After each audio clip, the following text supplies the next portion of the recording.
Otro aspecto importante que nosotros vamos a manejar respecto de los testigos, y pues como decía, que ahora pues son puntos novedosos para todos nosotros, bueno, pues será cuando se tomen generales por parte de la autoridad. Antes teníamos como repreguntas para poderle manejar a los testigos si tenía algún tipo de interés directo o indirecto con las partes, ¿no? Si le gustaría incluso que ganara el juicio, si quisiera en un momento dado que la resolución fuera a favor de quien lo estaba ofertando como testigo. Entonces, esto eran parte de las repreguntas que realizaba la contraparte. Ahora, desde la toma de generales, que sigue siendo la misma, nombre completo, domicilio, ocupación, edad y estado civil. Bueno, algunos más, otros menos, pero en lo general siempre se pregunta eso. Bueno, pues tomo los generales y le pregunto de manera directa si tiene relación alguna con las partes.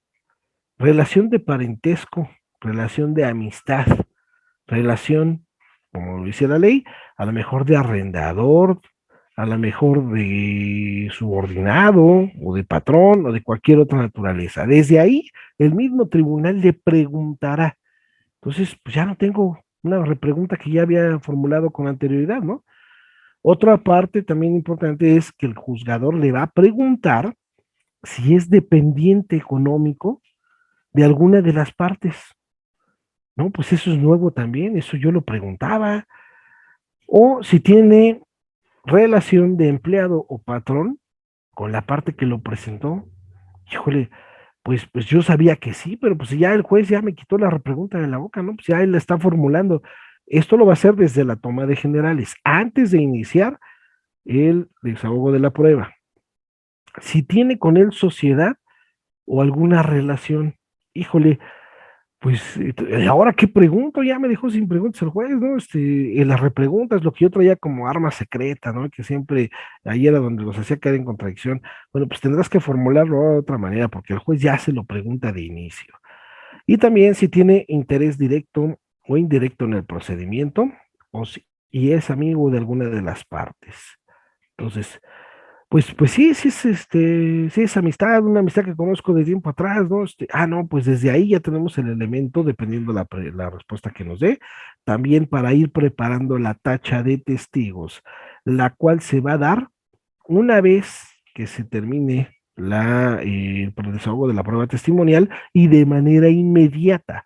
Ya no voy a solicitar 3 días para presentarlo, ya no se puede, ya tiene que ser de manera inmediata.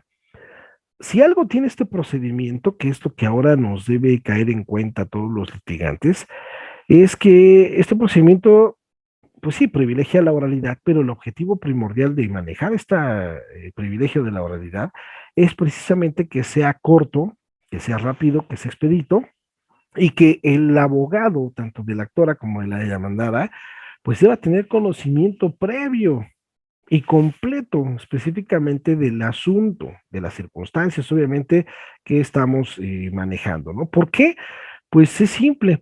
Ya no puedo pedirle ahora a un compañero de trabajo, oye, ¿estás en el juzgado primero de Catepec? No, pues sí, oye, échame la mano, no, tú estás en la carta de poder, comparece y lleva la audiencia preliminar, no, o lleva el desahogo de las pruebas, no, no, pues no, porque ahora debo conocer fehacientemente todo el conflicto desde su origen para poder entonces oralmente discutirlo, objetarlo, replicarlo, en todo caso sustentarlo, ¿no? Entonces, eso es bueno para obviamente la naturaleza de la materia laboral en la parte procesal.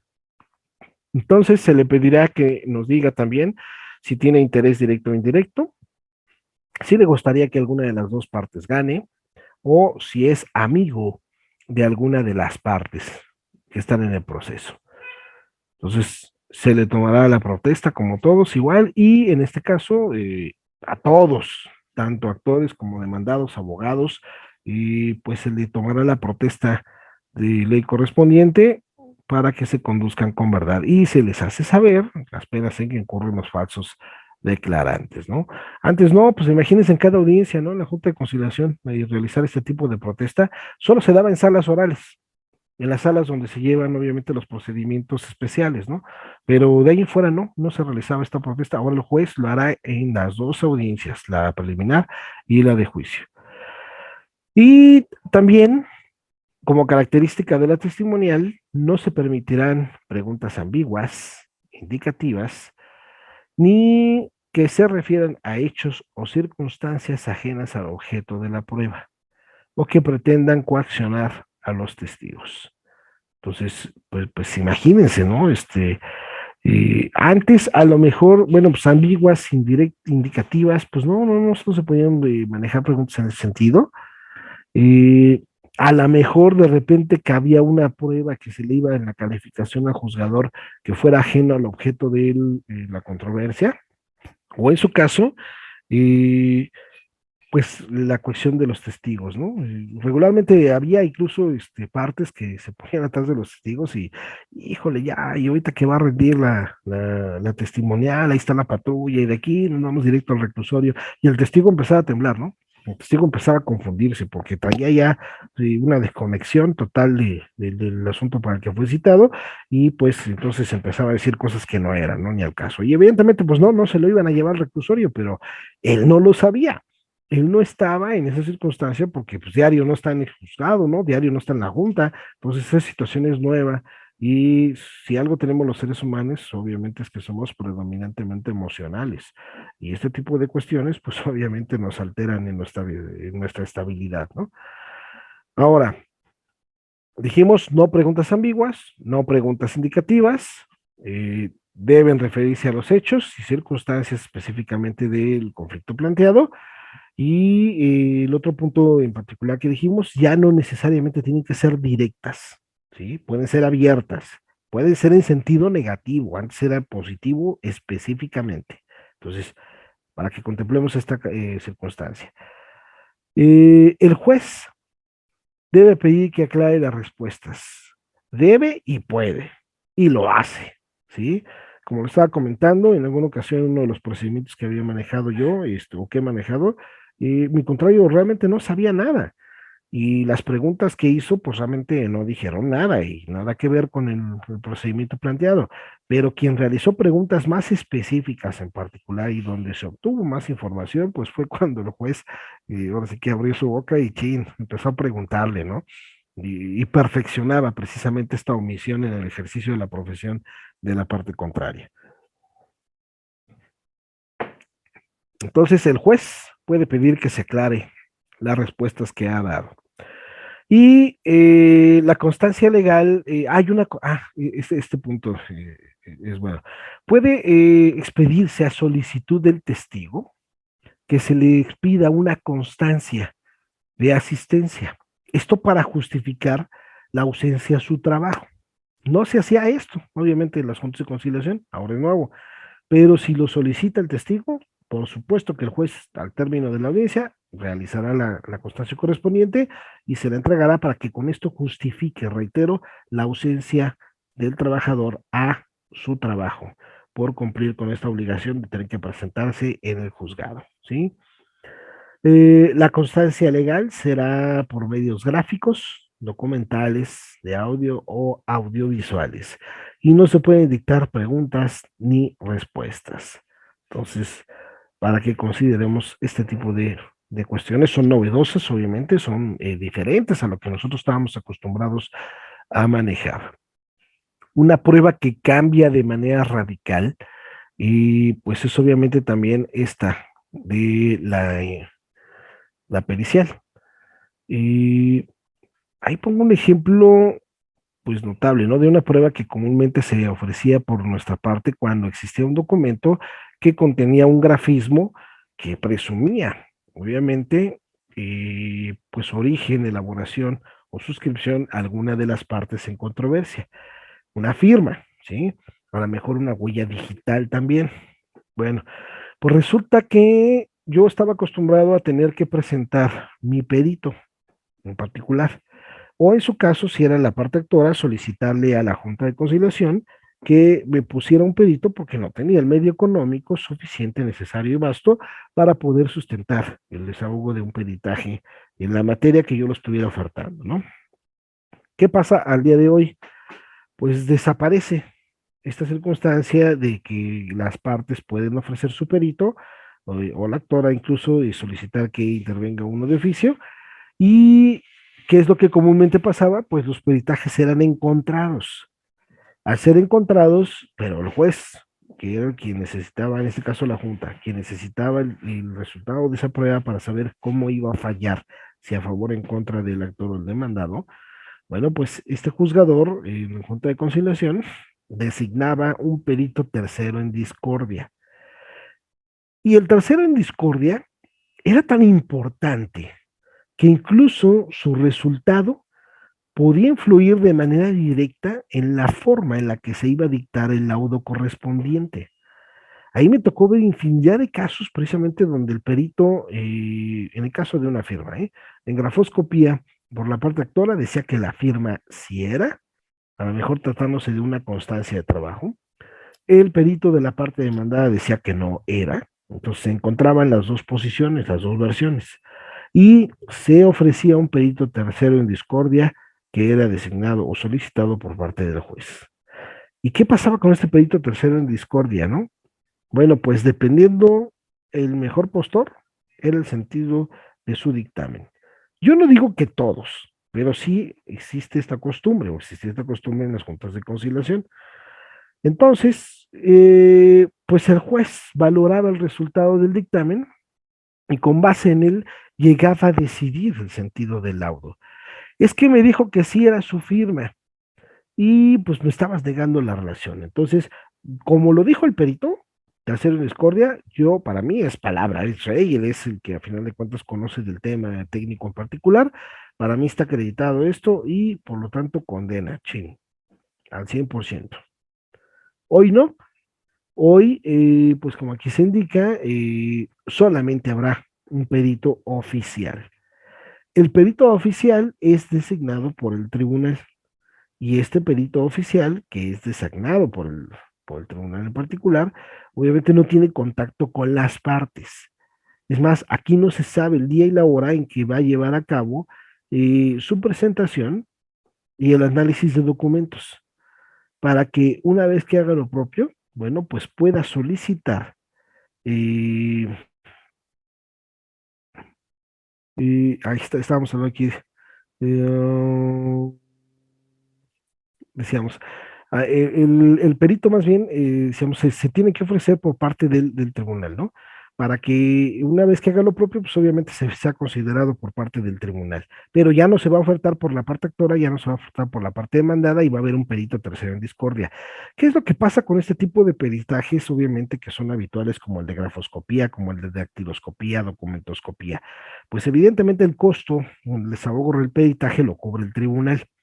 Pero en el caso de peritajes que son más específicos, que de alguna manera son costosos en su estructura y desahogo, como a lo mejor una pericial en grafo, en audiometría, en edición sonora, ese peritaje que cuesta más caro, entonces el perito está tomando ahora la decisión de hacerle ver a la parte actora qué porcentaje del valor del peritaje le corresponde pagar a la parte actora y qué porcentaje le corresponde a la parte demandada. Entonces, ¿qué pasó con esto de que el actor no tenía los medios y elementos económicos suficientes para poder ofertar el perito y por lo tanto tenía la posibilidad de poderle pedir al juzgado, como a la Junta en su momento, que costeara el desahogo de esta pericial? Pues sí, sí, sí se puede y sí lo hace el tribunal, pero en peritajes ya dijimos que son comunes como el de grafoscopía, documentoscopía, dactiloscopía. En peritajes que son más específicos, en peritajes que cuestan ya pues un grado, pues evidentemente de tecnología en el uso para poderse llevar a cabo, incluso pues el peritaje es caro porque no hay peritos de esa naturaleza tan fácil, pues entonces el juez valorará el costo de la misma y reitero, determinará el costo que deberá cubrir cada una de las partes, ¿no? Entonces, ¿por qué se hace esto? Bueno, me comentaba en alguna ocasión un secretario instructor, es para que no se estén ofreciendo también peritajes a diestra y siniestra, que para empezar pongan en un problema el juzgado para localizar al perito. Y como regularmente peritos específicos en ciertas materias no tiene el tribunal, pues el tribunal lo tiene que costear, pero ese presupuesto pues lo tiene determinado para su operación, con que funciona. Entonces, por lo mismo, determina cuánto es lo que la actora y cuánto es lo que la demandada tienen que poner para que pueda llevarse a cabo el desahogo de esa pericial. Entonces, pues cambia radicalmente este tipo de circunstancias. Y reitero, el perito es tan importante que en las periciales, en estas materias, bueno, sus resoluciones han cambiado el sentido de los laudos que eran emitidos ante las juntas de conciliación, ¿no? Esto no limita a las partes de que puedan presentarse en la audiencia de juicio con un asesor, con un perito particular, para que los auxilie en su desahogo. ¿Esto por qué? Yo siempre lo he dicho, cometemos el error de realizar el manejo, el desahogo de periciales sin tener la posibilidad de conocer a fondo cómo se lleva a cabo la oferta de esa pericial en específico. Y a lo largo de 27 años yo me percaté, por ejemplo, que muchos abogados ofrecían, cuando se objetaba un documento que contenía la huella y la firma, o algún texto con grafismos y la firma, eh, señalaban que se ofrecía una prueba en grafoscopía, documentos, grafoscopía, grafología y grafometría. Y se oye bonito, ¿no? Pues ofrezco la prueba en grafoscopía, grafometría y grafología para acreditar si la firma pertenece al trabajador o en todo caso al patrón. Esto era una verdadera tontería, era algo totalmente ilógico procesalmente hablando y pericialmente hablando, porque hasta que tuve la oportunidad también de acreditarme como perito, entonces me di cuenta que pues son diversas áreas de las que estábamos hablando. La grafología habla del embellecimiento de la letra, la grafometría habla de la medición en particular de los trazos o grafismos con los que se constituye una firma o una escritura. Y la grafoscopía, entonces sí, esa es la técnica adecuada para poder determinar si la composición de un grafismo o de un texto en particular pertenece al mismo origen gráfico que yo le estoy imputando su suscripción. Es decir, que si es la persona a la que le digo que se le imputa el origen o en todo caso la suscripción o la autoría de ese texto o firma, la que realizó esa firma o texto cuestionado. Entonces, pues esta situación obviamente cambia con el conocimiento que vamos teniendo a lo largo del tiempo. Siempre les he aconsejado que no nada más se queden con los estudios de universidad, que tengan que estudiar algo más allá de que les ayude a complementar su actuación. Y esto pues va a ser de mucha utilidad hoy, porque todos estos desahogos de pruebas son orales en la audiencia de juicio, para que cuando yo formule la objeción, las preguntas incluso, o en todo caso las repreguntas cuestionando el dictamen pericial, pues no esté preguntando cosas que ni al caso van, o no esté también preguntando cosas que resultan ser a veces una total incoherencia jurídica o pericial, ¿no? Entonces, tómenlo en cuenta, tómenlo en consideración porque es importante, porque ahora, reitero, como todo es verbal, como todo es oral, pues no puedo tener preguntas preestablecidas y mucho menos si no entiendo este lenguaje forense, ¿no? Que es totalmente sui generis también, como el lenguaje jurídico al momento de desahogar estas periciales. Entonces, ese es el punto. Eh, la parte actora podrá solicitar, bueno, podemos auxiliarnos de asesores. Esto para formular las preguntas con relación al dictamen que estamos objetando, ¿sí? Eso sí se puede, ¿sí? Pero que yo presente perito con un peritaje en particular y que sea evaluado por el juez, eso ya no.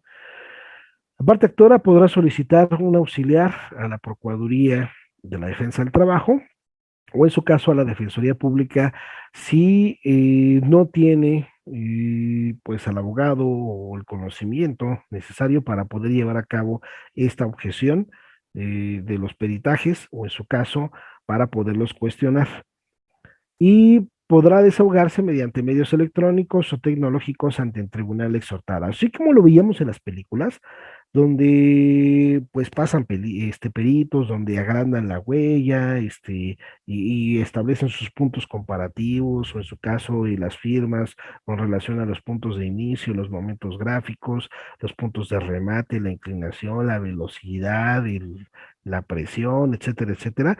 Esos puntos de comparación los puede explicar el perito con estos medios electrónicos. Todos los juzgados tienen pues, pantallas obviamente grandes y la posibilidad de poder proyectar información para que sea del fácil entendimiento y obviamente para el juzgador y también para las partes en juicio. Esto lo puede hacer el perito y esto pues se vale y esto es parte obviamente de lo que hoy se maneja que antes no se podía, ¿no? Y podrán cuestionar al perito las partes y el juez. Entonces, pues ahí no solamente el dictamen, sino también obviamente el resultado del mismo y el sentido que se le dio, y el mismo juez que debe tener ya un conocimiento un poquito más amplio, no solamente de la ley, sino también de las cuestiones forenses, podrá realizar cuestionamientos directamente hacia el perito. Entonces, es algo novedoso. Esta es otra parte que para nosotros también es novedoso, obviamente, en el procedimiento, ¿no? Ahora bien, me voy hacia la documental. Nos dice la legislación, algo que ya conocíamos en materia civil, que obviamente pues se acopla también aquí en la materia laboral y que pues ya estaba establecido y se queda. Los documentos públicos son unos y los documentos privados son otros. Esta es la clasificación que nos señala la Ley Federal del Trabajo. ¿Cuáles son unos y cuáles son los otros? Como características esenciales de los documentos públicos, nos dice, son todos aquellos que fueron formulados, elaborados o suscritos por algún funcionario investido de fe pública. Uno. Dos, por servidores públicos en ejercicio de sus funciones. Entonces, ese documento debe tener estas dos características esenciales, ¿no? Fue suscrito, fue formulado, fue creado por un servidor público o en su caso por un funcionario con fe pública. No hay más. Si no tiene estas características o una u otra, no reúne estas condiciones, no reúne estos elementos, entonces el documento será considerado eh, por excepción como documento privado.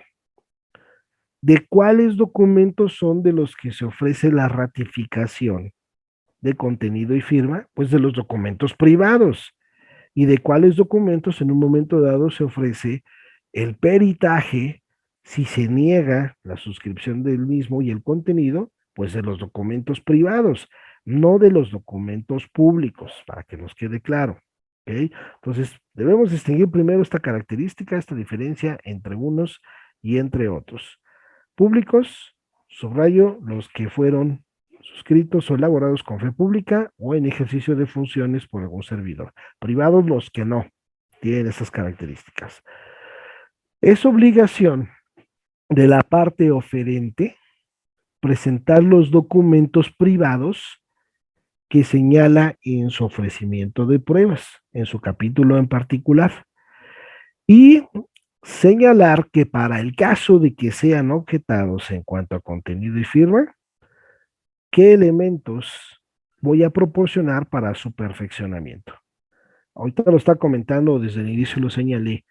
En el caso de la demanda que estuvimos viendo como ejemplo, venía ahí un documento privado que se relacionaba específicamente con, me parece que era un recibo, ¿sí? Y ese documento privado decía ahí, para el caso de que sea objetado por la contraparte, o sea, puede que sí, puede que no, pero yo ya estoy dando el supuesto.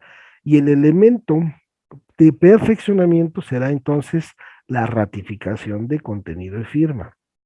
Pero a su vez, en caso de negar el contenido y la firma de ese documento, el elemento de perfeccionamiento en conjunto para esta documental tendrá que ser la pericial en grafoscopía, o en este caso, sí, grafoscopía en particular, para saber si la firma corresponde o no, ¿sí?